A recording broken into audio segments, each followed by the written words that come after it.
Coming up on the Die Hard Den podcast, as we always do, we tell you something good, positive news and notes around the Lions organization. Then we go on the ball and look at free agent signings by the Lions in this past week. Then we defend it in as we look at two big stars on the defense side of the ball. One, Jarrad Davis, and the newcomer, Trey Flowers. Then we do an outright profile on Chris Spielman. All this and more coming up on the Die Hard Den podcast. Here comes the roar.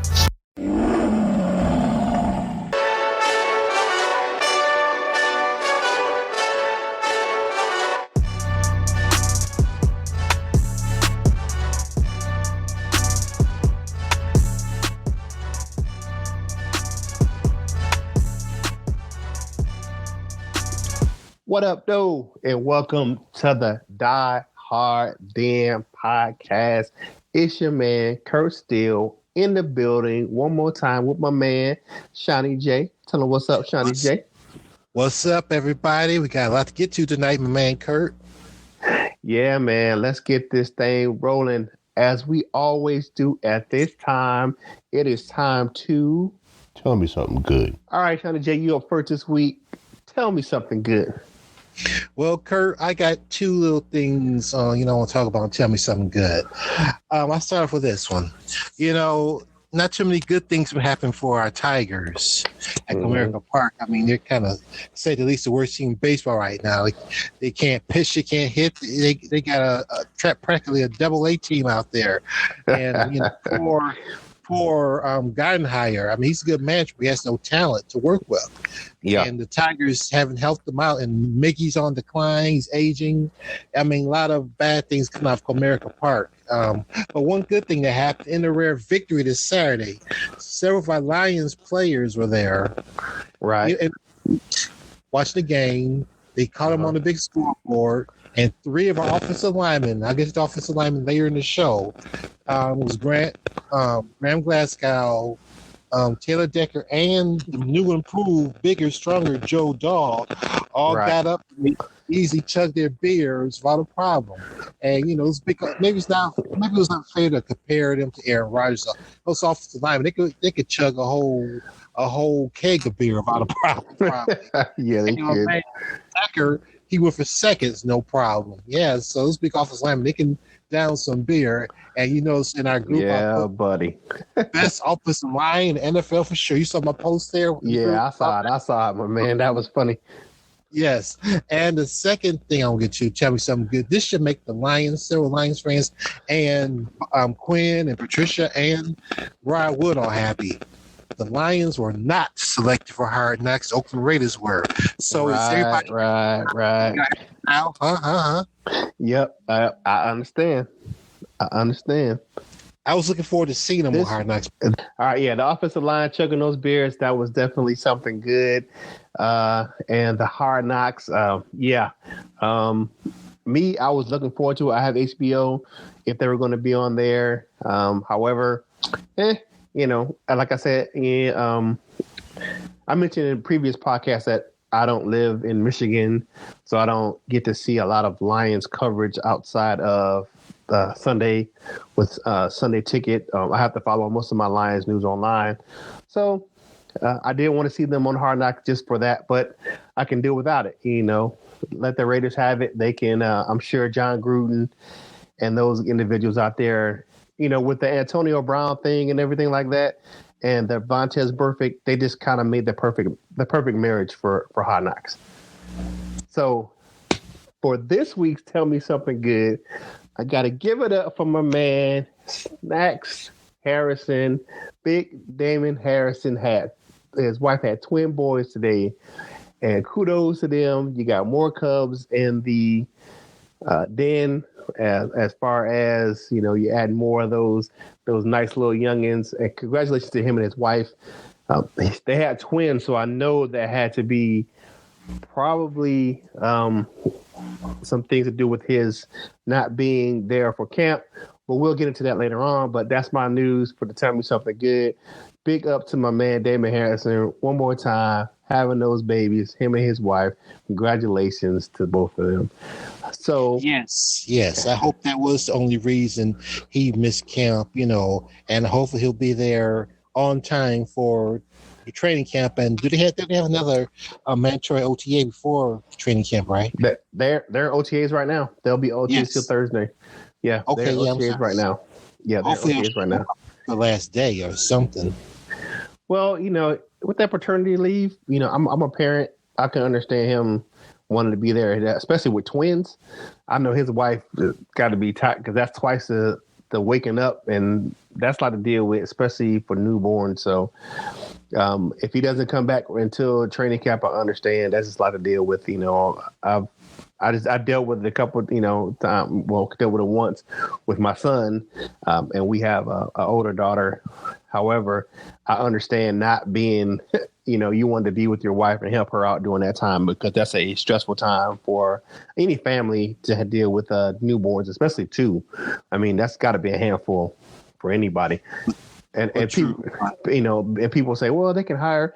I mean, there's nothing like raising your own kids. You know what I'm saying? And that's, being there for your own children. Now when they're a little bit older, they're newborn. So give them a few days, give them a few weeks to kind of get acclimated with the family, and he'll be back for a training camp.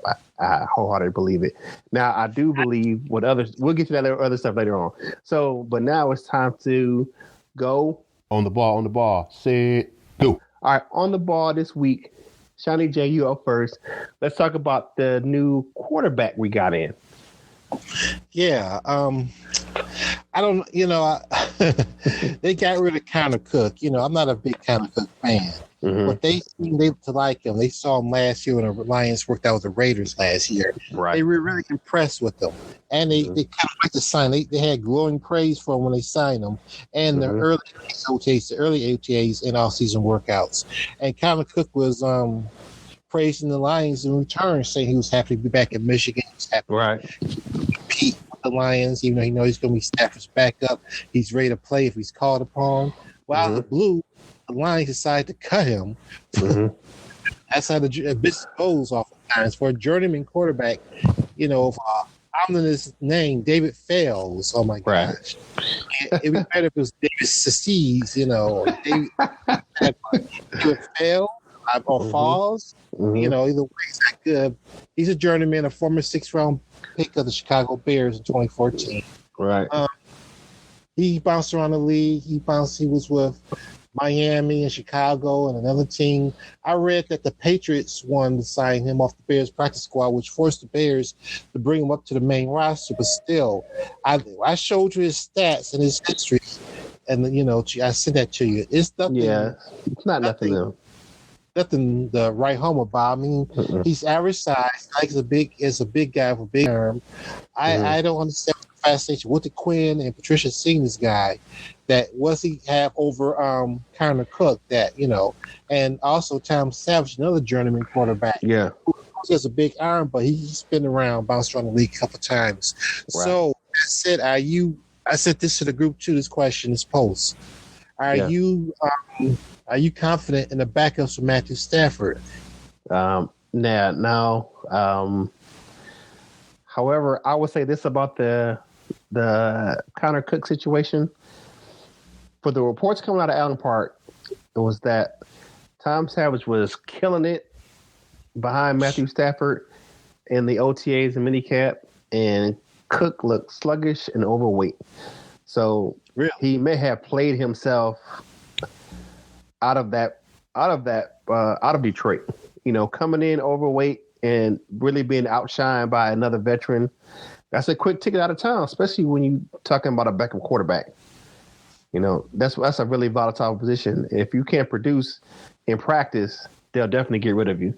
So, I mean, the reports that's reports coming out of Allen Park was that he just wasn't cutting it. I follow a few of the Lions beat writers on Twitter and other social media sites, and it's just from what I'm hearing what I heard is that he just wasn't cutting the mustard. So the Lions decided to move on. And that's a bad look, especially for a quarterback to come in overweight. And there's no explanation for it. You're a professional quarterback. You've been in the league a few years. You can't just because you're coming home and you feel comfortable, you can't come in overweight. And you just can't get outworked.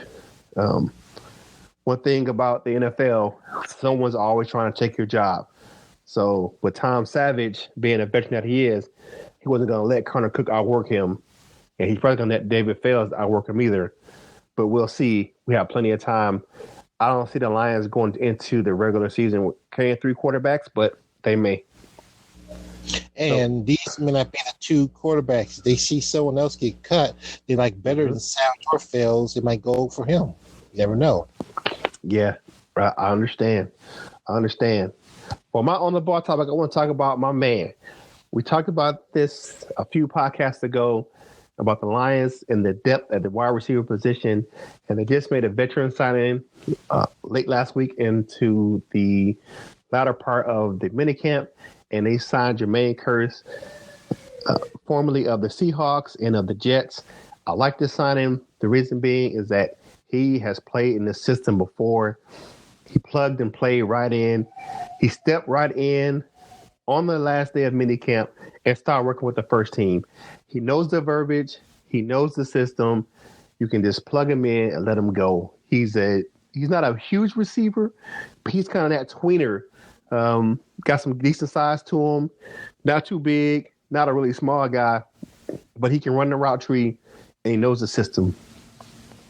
And I understand what you said about the younger guys, but I just like that veteran signing of Jermaine Kearse.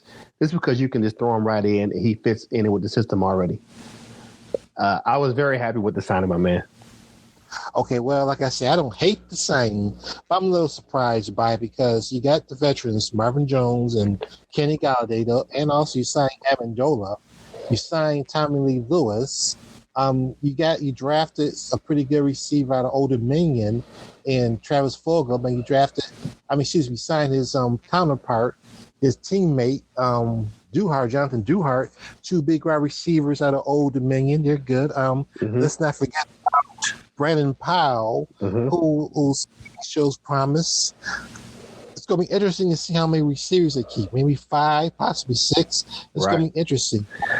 And now you're signing Kearse. But, it's just going to be interesting to see because you got some young guys.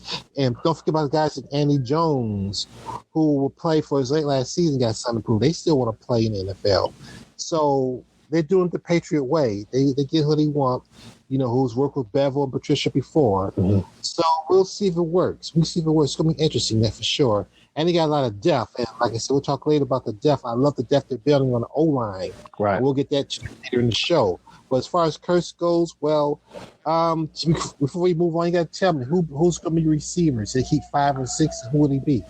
I think it will be, and just pardon me. I think you're going to have, for my opinion, you're going to have the 4 veterans, which is Galladay, Jones, Amendola, and you're going to have Jermaine Kearse.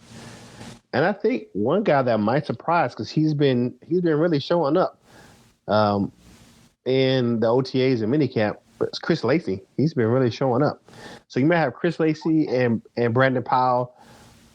Brandon Powell, because what he brings in the return game, he's still practice squad eligible. So he may go back down to the practice squad. I think Chris Lacey, this is his last year eligibility for the practice squad as well. But those 4 veterans and maybe one more of those guys may make the roster. I like the depth at receiver. You have a lot of different type of receivers that can do multiple things. And that's that versatility that Patricia and Quinn look for where they talk about any type of skill players. Right. So Tommy Lee Lewis, he's not guaranteed a spot on the team, though they signed him as a big. Yeah, he's not guaranteed a spot. And he's been hurt a lot. They haven't saw a lot of him. He's been hurt a lot in the OTAs and minicamp. He's been on the shelf for a while. At least Marvin Jones and Kenny Galladay got out and caught some passes from Stafford for his last few days. and the last few days of the mini camp. But Tommy Lee Lewis has been on the shelf with an injury, so you can't make it through. You can't make it through OTAs and the mini camp. I don't like us. We talked about this earlier. Every party that signed in the offseason isn't guaranteed to make the roster. So they may move on from Tommy Lee if he doesn't improve by the time the training camp happens. This is true. All right, let's talk about your offensive line depth. What you got, my man? Well, yeah, I always been a big fan of the offensive line. If you've been in our group and you see my posts in the past, I love those big offensive line. Yes, I love the offensive line. I love the big. I give some love to the big guys. I love the skill players. Yeah, we need the quarterbacks, we need the receivers, we need the backs, we need the tight ends. But every coach and every GM, any quarterback and those skill guys knows they're not successful without a line. Give them time to open the holes and give the quarterback time to throw to them. So I love my big guys. Mm-hmm. You know how I love we have some badge offensive linemen too. Yep. Yes. Big Bo. Yes, my Wolverines. Yeah. Now the Wolverines not turn on small offensive linemen. I give them some love, but Wisconsin's knows O-line U. And as we talked about earlier, the three offensive linemen, Taylor Decker, Ram Glasgow, new improved Joe Dahl. You saw the post I put where he's gotten bigger and stronger. Yes, he has. And strong. He's been hitting the weights hard. He's working hard because he knows he's at that point in his career where he make or break. As NFL, they can find someone to replace him. Yes. They got of course, they're putting what's the name back to center from guard, the guy from Arkansas, Frank Ragnow. Yes, that's his natural position. They're moving Glasgow from center to guard. Glasgow is cool with the move because he's capable of playing all five positions. Right. Of course, you got the veterans in Frank Wagner, who's one of the highest paid right tackles in the NFL. Right. Run block specialist. You got they like Kenny Wiggins. He's a vet survivor. Mm-hmm. He got cut 10 times, but he's improved age. He's got the size you like. Mm-hmm. That's 6'7", 320. I don't like I said his PFF scores aren't the greatest, but Patricia and Quinn, they don't care about that. They see what they see, no matter what the PFF scores say.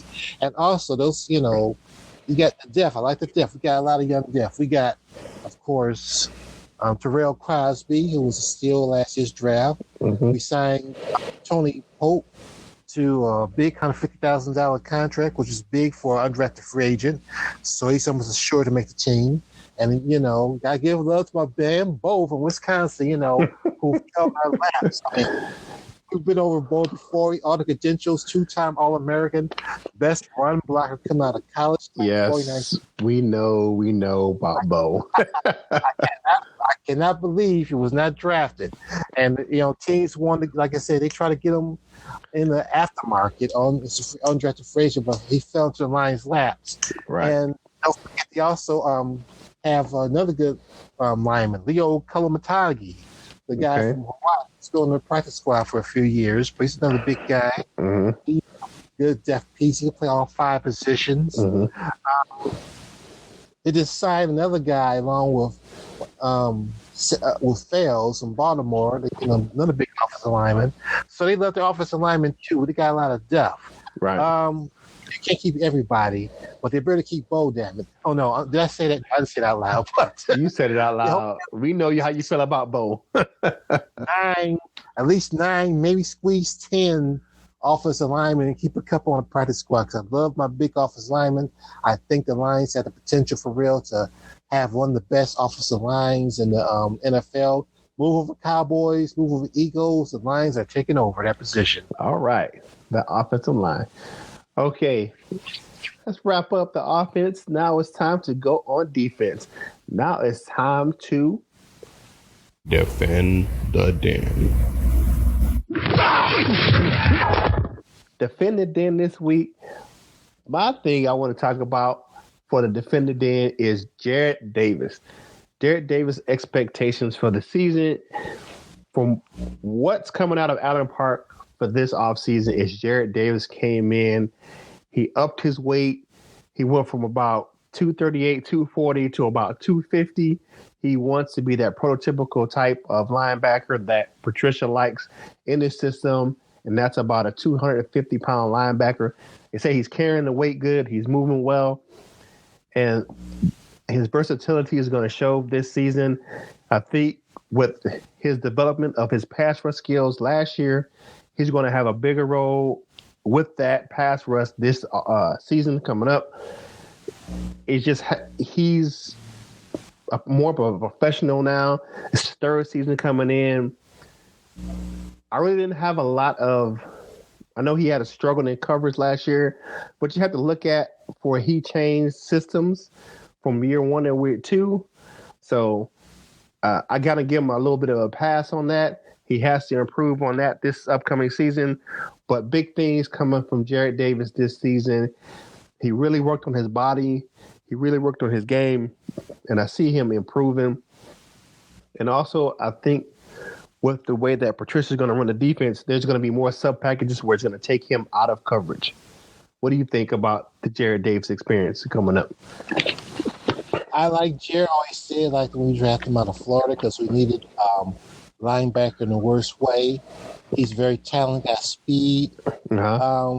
It won't surprise me, like I said, even if they moved him to outside spot and put the rookie Tave out of Hawaii in the middle. But one thing that bothers me, bugs me, I'm a little concerned about, I like size too. Mm-hmm. And just like size in his players on both lines and the linebackers. Like those big 250-pound linebackers as opposed to the smaller, quicker linebackers. But one thing that bugs me, remember the criticism with the Lions a few years ago? They lack team speed.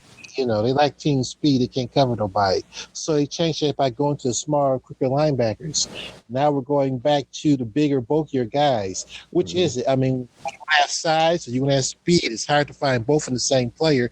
Right. So that's the thing, because the criticism against the Lions for years was their lack of team speed. And we've seen teams who kill you with their speed. Like, look at in college especially. Look at those teams down south, like Alabama, LSU, those SEC teams. Right. I mean, those Oregon teams, Ducks. They kill players with team speed. And some teams in the NFL got team speed, The old St. Louis Rams, the greatest show on turf, they killed teams with their speed. Right. But, should you have the size or the speed? It depends. I want multiple players who can do multiple things. I think as long as they keep a smaller linebacker in situational football, maybe the tweener like Reeves Maven. So there may be a spot for him. I think on their base defense is going to be the bigger guys. I just think that's what works well in his system. You look at the success of Kyle Van Noy out in the New England that he's having. He was that bigger size linebacker. He doesn't have a lot of team speed, but he keeps winning. He keeps making big plays, and I think it all depends on the system. I think those few years you were talking about with they were changing personnels, and it was getting to the point where they were doing a regime change as well. So you're going to have some fluctuation in what they want to do, but I think with Patricia and what he wants, I think he has a set type of player he wants, and Bob Quinn's bringing that to him from the general manager's office. So let's talk about your man, Trey Flowers. What did you talk about Trey Flowers this week? Did you see the post I put in our group this week about Flowers? Yes, I did. Last year, he was overall highest ranked defensive end by PFF. Once again, I don't know how much faith you put in those PFF scores, but according to them, he had the highest grade of any defense in the league. Right. The best run stopper, the best pass rusher, the best overall, of all the ends. He does all. He's the only one in the league who had over 80 plus scores in all categories. Right. Now, it'd be wonderful if he does that for us. That's what Patricia and Quinn and Lion fans are looking for, from him to put similar numbers with the Lions. I look for him to have maybe at least 10 quarterback sacks and control the edge and stop the run. That's what you pay a guy $90 $90 million for. I mean, you just don't pay him that much money to be mediocre. Right. We don't want that because of Miami type situation here. He's still young. He's young. I think he'd do it. Once again, I made the bold comparison to him to Reggie White. You know, comparisons. 26 years ago, the Packers got the top free agent when the first year free agency as we know it. The Lions almost had it, but he signed Green Bay. Mm-hmm. This year, we're the top free agent. If we have similar results, the Lions will go to the Super Bowl. Yeah, I like the signing of Trey Flowers. Versatile player. He can play defensive end and defensive tackle in that 3-4 scheme. You can put him out on the edge because he has this. He has the speed to play that defensive end and that 3-4 scheme, 4-3 scheme. Depends on. He's kind of flexible. Do I really see him getting a lot of sacks? He didn't get a lot of sacks at New England, but he can set the edge. He can pass rush, and he can set the edge for the run. So, and with the big contract comes big responsibilities. Hope he can bring that championship pedigree to Detroit from New England. He's going to reunite with one of his college teammates in Frank Ragnow, and he had wonderful things to say about Trey Flowers before the Lions signed him. So I really expect him to be a game changer on the defensive line. I really like a defensive line in the first place, but you add in Trey Flowers to that Snacks and Deshaun Hand, Ashawn Robinson with the outside linebackers of Okwara and Kennard. I think the Lions defense is going to have people that's in trouble this year. So I really like that. I really like that front seven for the Detroit Lions. We're starting with their front four. Yes, and before we move on, so I heard some experts say that the Lions could have potentially number one defensive line in the NFL. And also, we talked about this many times. I brought it up many times. Right. How much faith or stock do you put in PFF scores? I mean, is that the Bible of the NFL? Be all, tell all? Now, it's the new age with the analytics.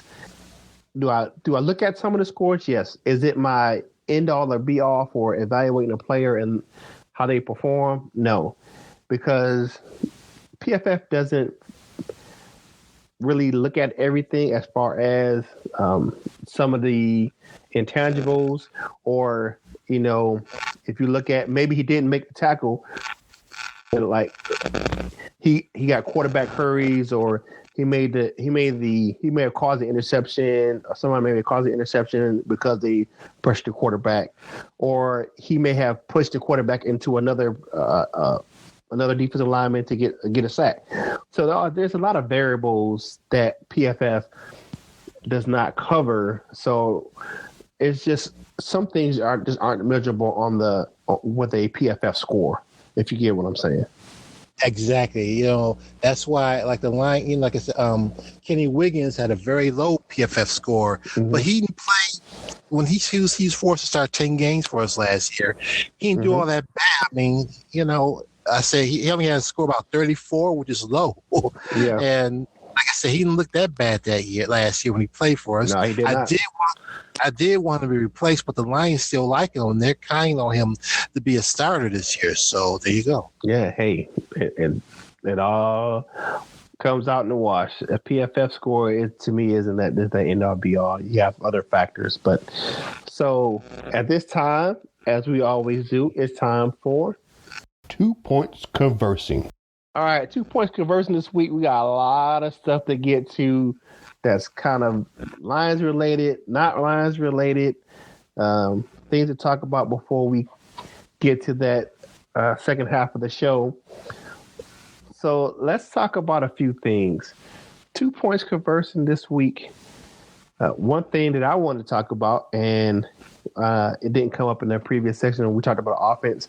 There is a camp battle brewing, and there may be a big name in Detroit leaving by the time the end of training camp gets here. And that, ladies and gentlemen, is one Theo Riddick. Johnson is giving him fits. He is blazing fast. He has good pass catching ability, and along with his ability to play special teams, theoretically, time may be up in Detroit.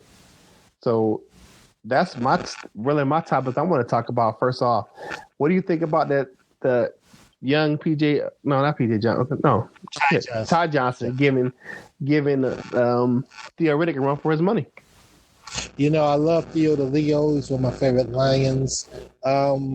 He's excited. I love him. I thought he could be the next Marshall Faulk. He's a good receiver, but he doesn't run the ball very well. It's not much of a running threat. He blocks well, but he still isn't. Like I said, if he could run the ball better, he will be the next Marshall Faulk. Pass catching, possible 1,000-yard receiving, 1,000-yard rushing in one season type of guy. That's what I was hoping for. But it never worked out that way. Once again, one of my favorite players, but I saw him as potential being trade bait back during the draft or before the draft, right? Or maybe a cap casualty before the draft. Right. Not because he can't play, it's because he's getting a little older. He's 28 years old. Mm-hmm. He's somewhat one-dimensional. Mm-hmm. Good locker room guy, but once again, look at the running back position. We got KJ, Kerryon Johnson. We got CJ Anderson. Mm-hmm. I still love my man Dr. Z, Zach Zenner.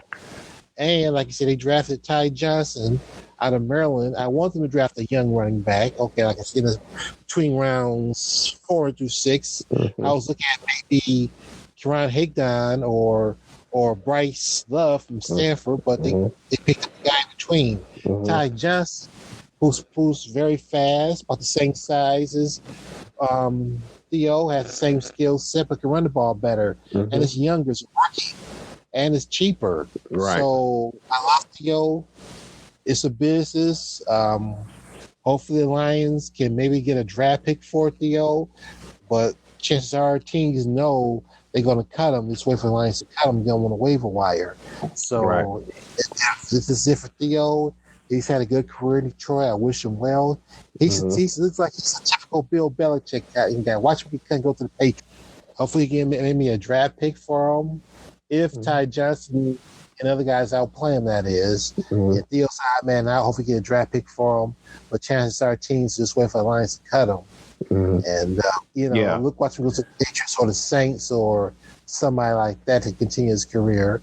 But without Theo, I think the Lions will be in good shape. I love our chances. I love our backs. I love our line. And I love our team. They're looking good in the offseason. You always look good in the offseason. But I really feel good about this team, really. I mean, I love our size. I love our talent. I love the direction that Quinn and Patricia are going. And I'm hoping that Matt Patricia is the first successful Bill Belichick assistant in the head coaching role. Yeah, we'll see. What do you got for 2 points converting this week? What you want to talk about, my man? Well, like I said, it's a summertime, and it's the off-season time. And I'm going to step out the box on some two big sports news. One relates to the Lions, one maybe not so much, but it's still big topics we should touch. The first one, you watched the NBA Finals. Kevin Durant injured his Achilles tendon last night. Again, he came back. He was kind of under pressure from the Warriors, from the media, from the fans. Questioning, say he wasn't tough enough. He should be playing. This is the NBA Finals. What's wrong with him? Where he has no heart. He tried to come back and play last night. He started off well. He was getting off, hitting threes. Yes, he was. A move. You can see on the replay, he busts his whole calf with pow right down to his Achilles. He lost Achilles, and now he's done for the rest of this series. And he won't be back. He won't be back. He'll miss the whole. He missed that whole season next year. Exactly. And at least he has one more option here. We get paid $31 million. I didn't know that. He'll get paid $31 million to rehab. I thought he was going to be a free agent. Everybody else was talking. Is he going to New York? Is he going to the Lakers or where? But before I move on to another thing I had, what do you think about the KD? And this relates to guys who hold out in the NFL where the risk is even higher. Like, look at our own Darius Slay. He did sign a contract. He still got 2 years left. He's getting paid well. But do you think this plays into the NFL players' mindset when they hold out? even though they have years left for their contract. Right. And this is the one thing for me, is puzzling about the NFL and the collective bargaining agreement. Now, I know that the contracts and the money is not going to be different. It's going to be different from NBA, because NBA, you have less players, so you have more revenue for the players, from the TV contracts and things of that nature. However, I don't like the fact that there's not more guaranteed money in the NFL. I think that the NFL should have more guaranteed contracts, just because of the fact that there's more injury risk. So I know that players have, they get their, liability insurance, what that may pay them X amount of dollars, but it's not going to be as much as the contract will be. So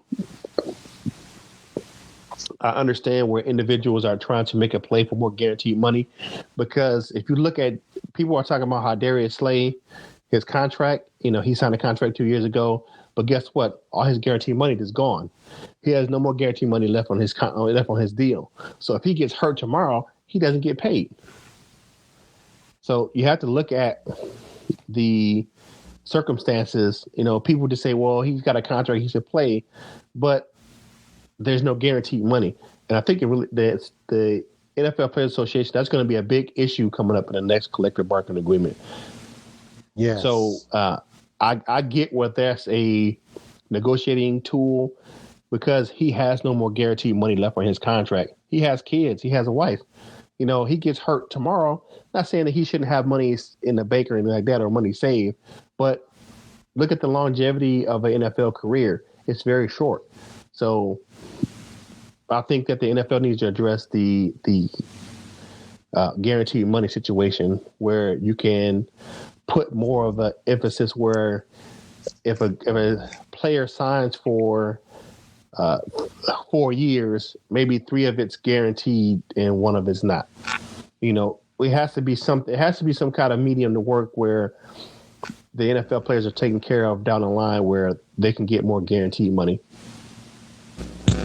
Yes, and this before I move on, every summer, after July 1st, when the NBA players sign these contracts, telling them on Twitter, man, he signed for that much, that guy signed for that much. I mean, really, NBA players be signing for $50 million contracts. It's a joke. I mean, right. The NBA overcompensates and the NFL definitely undercompensates. And some needs to be done. I don't mind seeing these boys getting paid, but like I said, you got guys like John Bower who signed a big $30 million contract, hasn't done nothing since he built the Pistons. Right. That's a joke.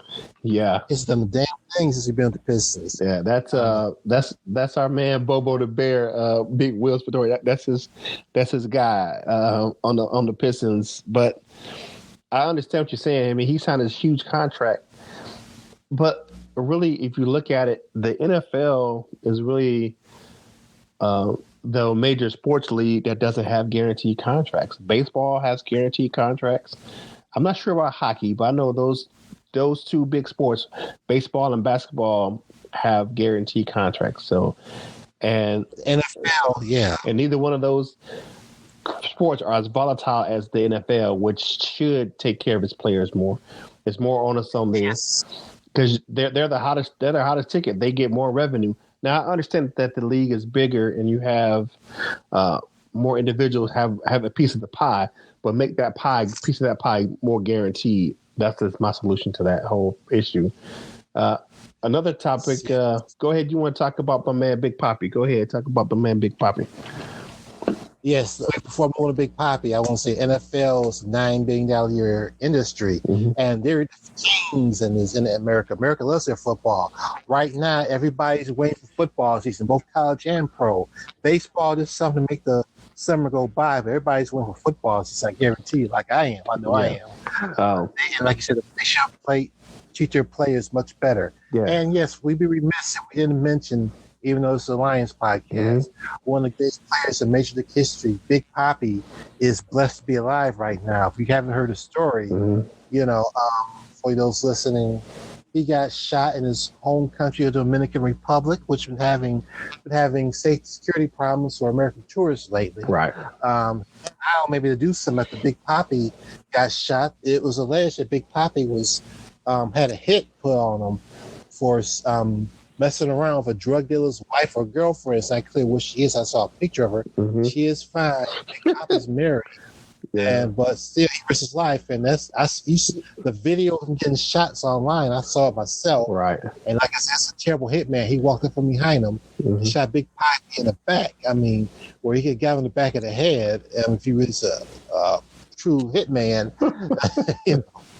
But I'm glad Big Papi's gonna be okay. He could be dead. He could have got caught, took in the spine, be paralyzed. Right. But as it is, he did suffer a lot of damage. They removed some of his organs. We'd be able to live, have a quite good quality of life after this. You know, that's a big question. Yeah. Big Papi. For what the reports that's come out of Boston, because they flew him back to Massachusetts last night, is that he's going to be able to make a full recovery. They're going to be able to do repair those organs, and he'll be able to live a full life and have a good recovery and have a good quality of life. It's just a shame that that event occurred. I wish him. I don't know the particulars of the story. I'm not going to delve into it, but it was something to be seen. I saw the video online, like you did, of course, and it was a terrible scene that the hitman just walked up in the public area. He could have not hit me. He could have killed someone else in the crowd because it was a crowded area. I mean, he caught Big Papi in the alley by himself. He was sitting at a bar, and he could have shot another patron. He could have just shot somebody innocent, which, I mean, really, he shouldn't have been shooting at anybody anyway. But good thing that Big Papi is alive, and I wish him a speedy recovery. Now, one thing I want to talk about, the last thing on that 2-point conversion outside of the Lions realm with the Lions, is actually a couple of things. Congratulations to our University of Michigan Wolverines baseball team. Going out to LA, beating the number 1 seeded overall UCLA Bruins to make the College World Series. So good luck, Wolverines. We're cheering for you here on the Die Hard Den podcast. We love our Wolverines, and good kudos and out to those guys on the Wolverine baseball team. And kudos goes out to the United States Women's National Soccer Team, who had an opening round victory, which it has to be some kind of record. They won 13-0 over Thailand, which to me, that's like a college team playing a high school team or a middle school team. A professional team playing a high school team. I mean, 13-0 is a trouncing in a goal-oriented sport such as soccer. You know, that was bananas. Alex Morgan had 5 goals by herself. Congratulations to the U.S. Women's soccer team as they try to win back-to-back World Cups. Congratulations to them. So now it is time for my man, Shawnee J, and it's time for Our Pride. Our Pride profile this week is a very special person for the Lions. We see him every week on Fox NFL Sundays on multiple broadcasts. He has a lot of Lions games. Who you got this week, my man, Shawnee J? Well, you pretty much gave it away. If you don't know what he's talking about, I'm talking about the great linebacker who played for the Lions from 1988 to 1995, number 54, Chris Spielman, another one of the greatest players in Lions history. Brief history of Chris Spielman. He was born on October 11th, 1965. He was a second-round pick for the Lions out of The Ohio State University. Now, you know I'm a big Wolverine fan. You know how much I hate The Ohio State University. But Spielman is one of my favorite all-time Lions. I fell in love with Spielman. All Wolverine fans who are Lion fans love Spielman. You know the story about Spielman? He wanted to go to Michigan. Yes, he did. That was his first choice. He wanted to go to Michigan, but his father, a diehard Buckeye fan, forbid. If you go to that school up north, don't you ever come back to this house. Yeah, I remember that story. what could Spielman do when Daddy put his foot down? Yeah. So we got to give him a pass on it. He was almost a Wolverine, Yeah. Lions fans. Just like the story where the great Archie Griffin was almost a Wolverine. Right. But those damn guys, history would have changed if both Griffin and Spielman would have came to Michigan like they wanted to initially. Yeah. But anyway, back to Spielman. He's one of the greatest. He was a second-round pick in 1988 behind the great Benny Blades. Mm-hmm. Questions here today about Jelani Tavai with the same questions he raised Spielman. He's too small, only 6 feet. He's too slow. He can't get off the blocks well. Those are criticisms we heard about Spielman. But he's stable. He's a starter from his rookie year to the time he left. Mm-hmm. He gave us wonderful seasons. He is the Lions' all-time leader in career tackles. Mm-hmm. He's a 4-time Pro Bowler with the Detroit Lions. He left after the embarrassing playoff loss to the Philadelphia Eagles at the 95 season. Mm-hmm. Saying, unfortunately, the Lions were spinning their wheels. He felt they weren't going anywhere. He signed a free agent contract with the Buffalo Bills. The Bills in 1996, 1997. His 97 season was cut short by a neck injury, which required surgery. Mm-hmm. Spielman stayed out the 1998 season. That cared for his ailing wife at the time, who was battling cancer. She had Stephanie Spielman, was her name, I believe. She had cancer a total of 5 times. Mm-hmm. 5th time came back. She passed in 2009. God bless her, may her soul, rest her soul. Mm-hmm. Chris Spielman himself tried to come back in 1999 with the brand new expansion Cleveland Browns. His career was ended in the preseason game on a blind side by Chicago Bears Casey Wiegman. And the doctors forced him to retire because it seems like he was paralyzed on a hip. They forbid him. They would not pass him in a physical to let him play. They would not couldn't play anymore. So that was the end of Chris Spielman's career.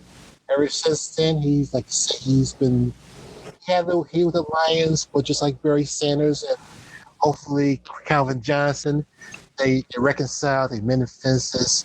He's still a beloved figure in his town. He does preseason broadcasts. As I said, he works for Fox for both their college and NFL broadcasts. You can tell it's still in his blood. He gets excited when talking about football. I think he'll make a great coach or something. He should be coaching. He's in the wrong profession because you can still see that fire in his eyes and the passion he speaks about players making plays and get up. If you can walk, you can run, and if you have one arm, you can make a tackle. So Chris Spielman, football's in his blood. And he's one of our greatest all-time Lions. He should be in the NFL Hall of Fame. He's not yet. He should be there. And still a very popular player in Detroit. All right. My man, Chris Spielman, big shout out to him. I look forward to seeing him during the preseason and doing Lions broadcasts throughout the year. I really like when he's when he's doing his color analyst job for Fox. He brings excitement to the game, like you said. Now it's time. Now you know. What up? It's your man, Kearse Steele, and now it's time for Now You Know. This week we're going to talk about your defensive substitution packages, or your nickel and your dime package coverages. So for most defenses, it's either a 3-4 or 4-3 base defense. For a 4-3, it's 4 down linemen, 3 linebackers, 2 corners, and 2 safeties. Either you're going to play zone or man out of this package. For the next base defense, it's either a 3-4 defense, which is 3 down linemen, 4 linebackers, 2 corners, and 2 safeties. So, say an offense runs out with 3 wide receivers. What you may want to do is, out of base 4-3 defense, is substitute one of those linebackers to cover a speedy wide receiver. So then you'll have 4 down linemen, 2 linebackers, an additional corner, which is 3, and 2 safeties over the top. So your nickel is your most used sub package for the defense. Now, if the offense runs out an additional wide receiver and gets rid of either a tight end or a running back, and they go 4 wide, you may see a dime defense, which is 4 down linemen, 1 linebacker, and you add an additional corner, which is 4 corners and 2 safeties. Or if you were a 3-4 defense, you'll have 3 down linemen, 2 linebackers, 2 corners on the outside, 2 corners on the inside, and 2 safeties over the top. So that's your package for coverage. Or you may see, which is what we know as the Hail Mary type defense or quarters defense. When we talk about when you substitute 2 linemen, you're going to have 2 linebackers. So you're going to have a good 7 members in the secondary. So you're going to have 4 corners and 3 safeties on the back end to prevent a Hail Mary type play. So those are your defensive sub packages for this week's Now You Know. If you're a novice, maybe you learned something. If you're a educated fan, maybe it's a refresher. In any case, if you don't know, now you know. Back to the Die Hard Den podcast. Now it's time for us to get on out of here. And let's tell the people how to find us. So how can people find you on social media, Shawnee J? Just go to Facebook, Sean Jennings, the most handsomest guy you see. This is me. All right. So for me, you can find me on Twitter at CurtisSteele14 and at CurtisSteele14 on Instagram as well. You can write the show out for our Twitter page. It's at DieHardDenPodC1. You can email the show dieharddenpodcast@gmail.com. We appreciate you listening to us for this week. We'll be slowing it down for a few. The summer's coming up, so we'll have a little less topics to talk about. So we'll have some little smaller podcasts coming up. But again, thank you for listening. For Shawnee J, it's your man, Kearse Steele, for the Die Hard Den podcast, and we out.